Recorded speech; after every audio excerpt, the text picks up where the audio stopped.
Sports news বাবু চ্যানেলের পক্ষ থেকে সবাইকে জানাচ্ছি স্বাগতম।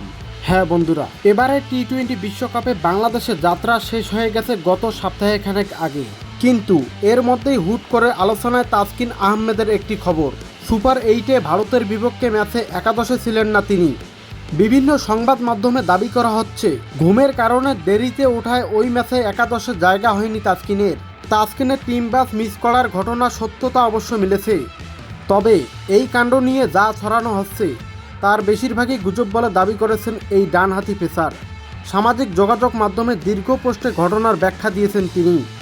তাসকিন লিখেছেন, আসসালামু আলাইকুম, আশা করি সবাই ভালো আছেন।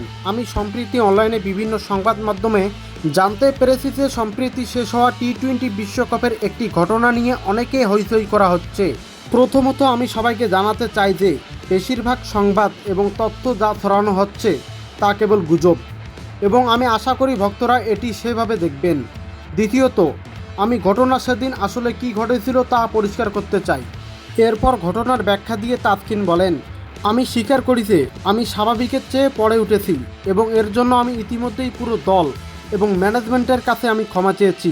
আমি সকাল 9:40 স্টেডিয়ামে প্রবেশ করেছি। ম্যাচ টসের 20 মিনিট আগে সকাল 10টায়।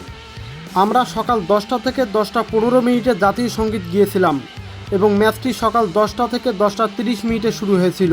তাসকিনের খবরটি সামনে আসার পর আরও কিছু বিষয় এসেছে সংবাদ মাধ্যমে। এর মধ্যে রয়েছে নেপালের বিপক্ষে ম্যাচের আগে বমি করার বিষয়টি। গণমাধ্যমে তাকে নিয়ে হওয়া খবরের জন্য সাংবাদিকের প্রতি নিজের ক্ষোভ ঝাড়েন তাসকিন।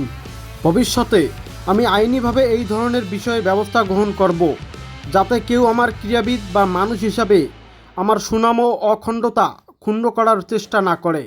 আমার সকল ভক্তদের ধন্যবাদ আমার সাথে থাকার জন্য। এতক্ষণ ধরে স্পোর্টস নিউজ বাবু চ্যানেলের সাথে থাকার জন্য ধন্যবাদ। সবাই চ্যানেলটি সাবস্ক্রাইব করে সাথে থাকবেন।